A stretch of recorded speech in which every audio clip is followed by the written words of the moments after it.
You're watching the Daily Climate Show on Sky News. Coming up on today's programme, Russia's influence on the UK gas supply, how the potential invasion of Ukraine could be putting the West's energy security at risk.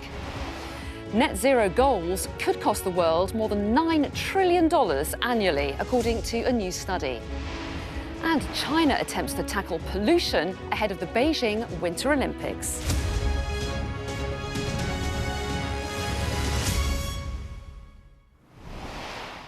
Hello and welcome to the UK's only daily climate news show, where we track the changes happening to our world right now and challenge those coming up with the solutions. There are concerns today that any invasion of Ukraine by Russia could impact gas supplies and energy prices. The United States says it's now in talks with major energy-producing countries about securing a supply to Europe in the event of Russian troops crossing the border. Well, the Prime Minister Boris Johnson said that Western economies already suffering from high gas prices must be protected. But it's raised questions about energy security in the West and a reliance on gas over renewable sources. Sky's business correspondent Paul Kelso reports. While NATO countries threaten sanctions against Russia, Moscow's trump card in any economic conflict will be natural gas. Russia supplies 35% of Europe's gas, and currently much of it comes via pipelines that cross Ukraine, earning Kiev valuable carriage fees. Now, Russia is desperate to start using a new pipeline, the Nord Stream 2. It goes under the Baltic, direct to Germany. It's awaiting regulatory approval in Berlin, but already Ukraine has accused the Germans of betrayal. Now, restricting gas supplies would put further pressure on European consumers. This chart shows how gas prices have risen. You can see that huge spike last year that has sent consumer prices soaring, and these prices are likely to stay high. The UK is less directly exposed to Russian gas than its neighbours. 47% of our supply still comes from the North Sea and around 30% from European pipelines, mainly from Norway, Holland and Belgium. Just 5% ultimately comes from Russia. The balance, 22%, is liquid natural gas that is imported largely from Qatar. Now, that might be reassuring, but it doesn't mean conflict in Ukraine will not have an impact. The IMF has warned that war would force energy prices higher and inflation will follow. In global markets, no one is insulated from a revival of Cold War tensions. So let's take a look at where Britain is getting its electricity from right now. And you can see here on our data dashboard that 53% is coming from gas and 16.6% from renewables like wind and solar. Now, yesterday, in an interview for the Daily Climate Show, the COP president, Alok Sharma, said the solution to increasing energy security for the UK is clean energy. It takes a number of years before you can get a gas field operational. What I'm saying is that what we need to be doing is more of what we have been doing, which is building forward on renewables and obviously investing in nuclear as we're doing. I think that is the answer ultimately to all of this. And actually, if you have a look at what internationally renowned people are saying, people like Fatih Birol, who runs the IEA, he's made the case very clearly that the answer to the energy price issues that we have right now is to continue to focus on net zero, to continue to focus on renewables, and that's what the government is doing.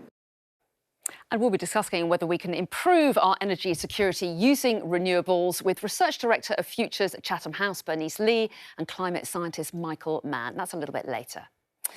Now, according to the UN, more than 100 countries aim to reach net zero by 2050. But new research out today suggests that could cost the world $3 trillion each year, more than previously predicted. The analysis by McKinsey & Co. says that $9.2 trillion will need to be spent every year to limit global warming to 1.5 degrees Celsius. Now, that's an annual increase of $3.5 trillion on current spending, and around a 40% increase on current investment levels, equivalent to half of global corporate profits. Well, our climate correspondent Hannah Thomas-Peter joins us now. At $9 trillion a year, Hannah, it sounds like a huge amount of money.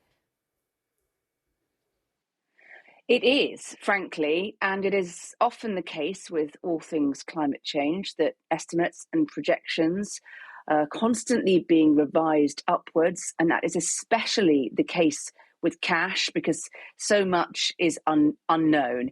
What could possibly be costing or 9.2 trillion US dollars a year up to 2050, you ask? Well, according to the McKinsey report, nothing short of a wholesale transition of our entire world, the electrification of our world, changes in the way we transport ourselves, changes in manufacturing, agriculture, changes in finance and supply chains, in power generation. The list goes on. And the McKinsey report warns, as other agencies have as well, including in the UK, which is struggling with its own cost of getting to net zero, that a lot of these costs are going to have to be front-loaded or happen in the next 10 to 15 years. And there may even be some short-term impact on things like electricity prices because of the scale of the investment needed in the power sector, even going up for ordinary consumers. And that there will be a particular kind of severe impact when it comes to finding all this cash for those developing economies like Russia and India that are still don't have mature economies and are still very much dependent on fossil fuel industries to one extent or another. That plays very much into that ongoing row about cash and justice and the importance of rich nations giving to poorer nations to help them with the transition. But if all of that sort of made your head spin, there's quite a lot of hope to be had in the McKinsey report as well, that if all of these things happen, if this orderly economic transition happens, if there's kind of big global agreement and national execution, if governments set the right signals to markets and markets then respond to those signals, then there could be huge savings as a result of this huge investment. We will all live cleaner and greener lives. And of course, the cost of acting now will come in far under the cost of doing nothing. Hannah, thanks very much indeed. Now, some of the day's other climate news now, and shipping group Maersk will install hundreds of offshore charging stations around the world in a bid to cut carbon emissions. Shipping vessels use fossil fuels to generate power while waiting at ports, but these charging stations will allow them to be powered with electricity instead. The chargers will be installed at 100 ports by 2028, cutting emissions by 5 million tonnes every year. Renewable energy developer Amp Energy has announced that 2 of the largest grid-connected battery storage facilities in Europe will be built in Scotland. Due to open in April 2024, the battery facilities will provide 800 megawatts per hour of energy storage capacity. Tesla is expected to report record revenue this week as consumers await the launch of the Cybertruck and cheaper electric cars. The company will open 2 new factories in Texas and Berlin with the hopes of doubling production capacity in order to meet consumer demands. The news of Tesla's success comes as Lamborghini announces plans to roll out its first fully electric car by 2030. And climate change is forcing the ski industry to spend millions of pounds on artificial snow. Drought and rising temperatures have caused snowpack in the western United States to decrease by 20% over the last century. 80% of the water used in snowmaking will return to the watershed when the snow melts in the spring. Well, with just over 2 weeks to go until the start of the Winter Olympics in Beijing, the Chinese government are trying to curb air pollution in the city with restrictions on big industry. Our Asia correspondent Tom Cheshire has more. It can change relatively quickly here. Today's an okay day for pollution, but the last few days have been pretty miserable, with levels well above what the Beijing runners clubs here consider safe to exercise in. So that's what athletes may well be facing, because officials have warned of these very unfavourable weather conditions. Now, what usually happens here ahead of a big event like a political parade or an international summit is that businesses are told to shut down to try and clear the sky, so you get what's called the Beijing blue on your television screens. And officials will be trying some of that. They said if it doesn't look like it's going to be good, they will ask some of the smaller businesses around here to stop operating. But they also said they're not going to ask bigger businesses, crucial to the economy, to stop operating, even if they are polluting in terms of energy production and things like that, because they need to get the economy going to keep it on track. I think that shows really encapsulate what Beijing has been doing over the last few years. It has made tremendous progress in getting the levels of smog down from the days of what was called the air apocalypse.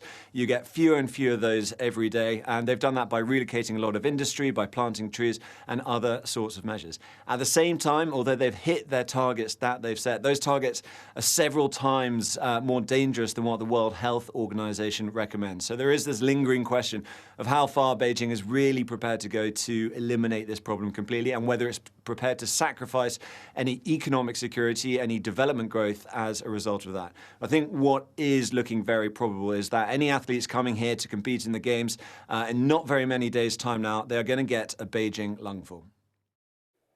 Do stay tuned. Coming up here on the Daily Climate Show, I'll be joined by Research Director of Futures at Chatham House, Bernice Lee, and climate scientist Michael Mann. And we're going to be discussing energy security and tackling the cost of net zero. Hello and welcome back to the Daily Climate Show on Sky News. And we're getting straight to discussing the climate issues of the day now with Research Director of Futures at Chatham House, Bernice Lee, and climate scientist Michael Mann. So good evening to you two. Lovely to see you both. So, global gas prices are high and might go much higher if the current tension between Russia and Ukraine escalates. As we heard earlier in the show, Russia, to a certain extent, controls the world's energy security. So, Bernice, to you, explain to us, what energy security risks does Russia pose to the US and to other Western countries as well? Well, as we heard as well earlier from Alok Sharma, that indeed the International Energy Agency has been warning us that Russia is manipulating supplies in a geopolitical power play, and that does mean that we will be vulnerable if we're dependent heavily on Russian supplies. It also underlines the fact that gas is inherently volatile and unreliable as a source of energy, really, and we have at risk of disruption in many ways and very vulnerable to the whims of the industry at the same time. So therefore, it is quite important that we're investing in energy security in a much more comprehensive way beyond just fossil fuel security, which will, of course, mean investing more in renewable energy, in diversification, and obviously, most importantly as well, energy efficiency so that we're using less in the first place. And in the case of any kind of invasion, if that were to happen, Michael Mann, even those countries that rely less on Russian exports could be hit by a global rise in prices, presumably. Yeah, and this is a reminder of one of the hidden costs of our addiction to fossil fuels, of our continued reliance on fossil fuels. It puts us at risk when it comes to the instability of energy markets, when we rely on foreign sources of oil, natural gas. It really underscores the importance of energy independence, and that can be achieved, of course, through renewable energy. Wind, solar, geothermal, that can all be manufactured domestically. And then we don't have to rely upon access to pipelines, foreign sources of fossil fuels. And we also don't end up having to fight many of these extremely expensive and deadly wars that have been fought over the years over access to fossil fuel resources.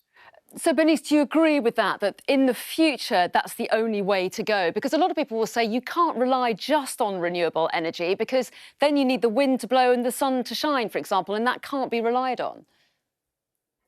Which is why that, as Michael just mentioned, we need a variety of sources, not just one.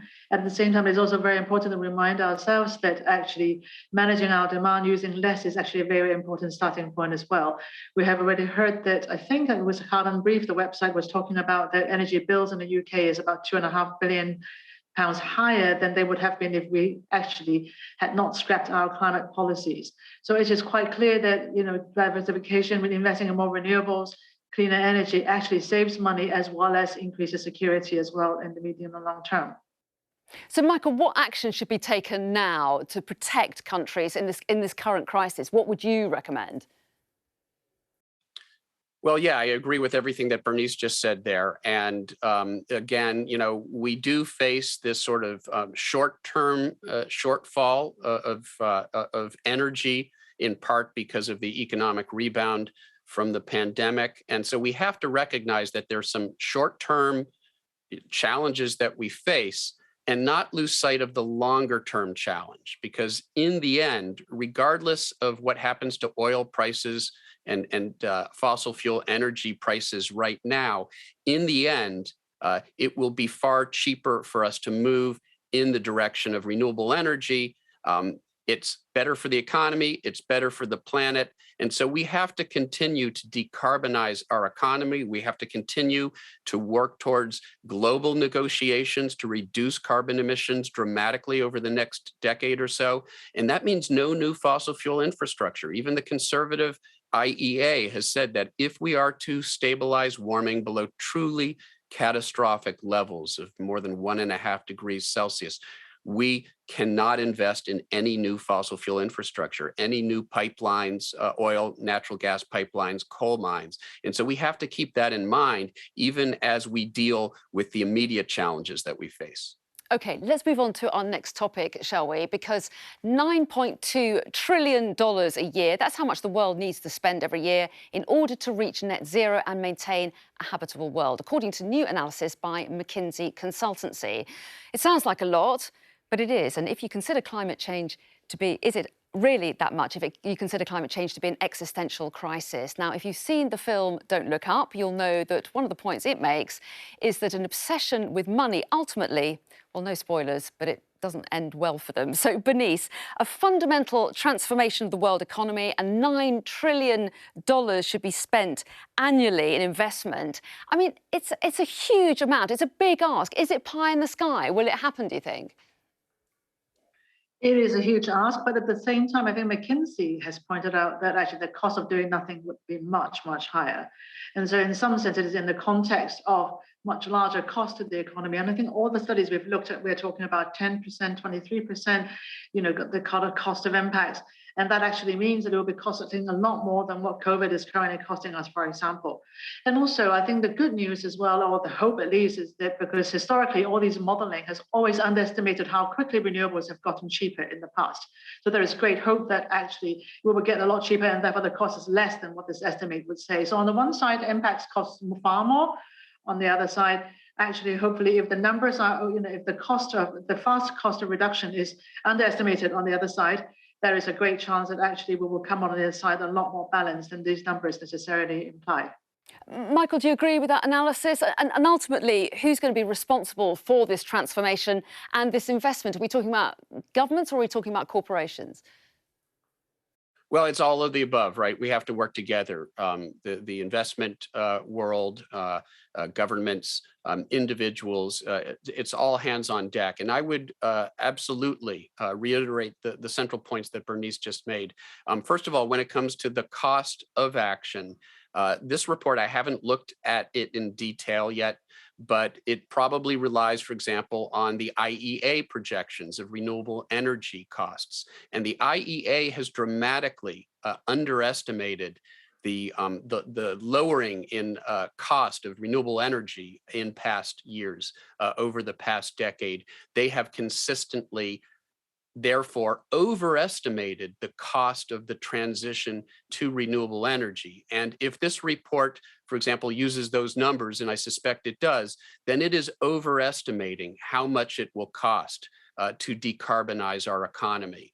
At the same time, there are all of these hidden costs that aren't entirely taken into account in many of these sorts of estimates. The hidden costs of our reliance on fossil fuels. We already talked about the national security challenges that we face, the cost of maintaining a military to fight battles in foreign lands, to maintain access to fossil fuels, and the health cost. And there was a segment earlier in the program about Beijing and the health, the health challenges that they are facing because of their continued reliance on dirty energy. And so when we take all those into account, I suspect the cost of inaction is even greater than implied in the McKinsey report. But as Bernice said, even given McKinsey's very conservative numbers, it's very clear that the cost of inaction is far greater than the cost of taking action. And that's all the more reason to accelerate our efforts domestically, here in the United States, in Europe, and our efforts diplomatically when we return to the table next year in the one-year follow-up to the Glasgow conference. There's an opportunity to really ratchet up those commitments. And Bernice, then briefly, how do you communicate the message, either internationally and diplomatically, but also to consumers as well, that the money needs to be spent? Look, I mean, it will cost a lot more if we don't spend it now. A lot of it is fund-loaded. There's also, as we are now increasingly realizing, the cost of the impacts are coming through earlier than we think. And therefore, it is quite important that we invest now, and the action time is really now rather than later. OK, well, Bernice Lee and Michael Mann, always interesting to get your thoughts. Thanks so much for joining us tonight. And just to let you know that tomorrow I'll be joined by the director and founder of Uplift, Tessa Khan, and policy director at the Grantham Research Institute on Climate Change and the Environment, Bob Ward. But for now, thanks for watching. I'll see you next time.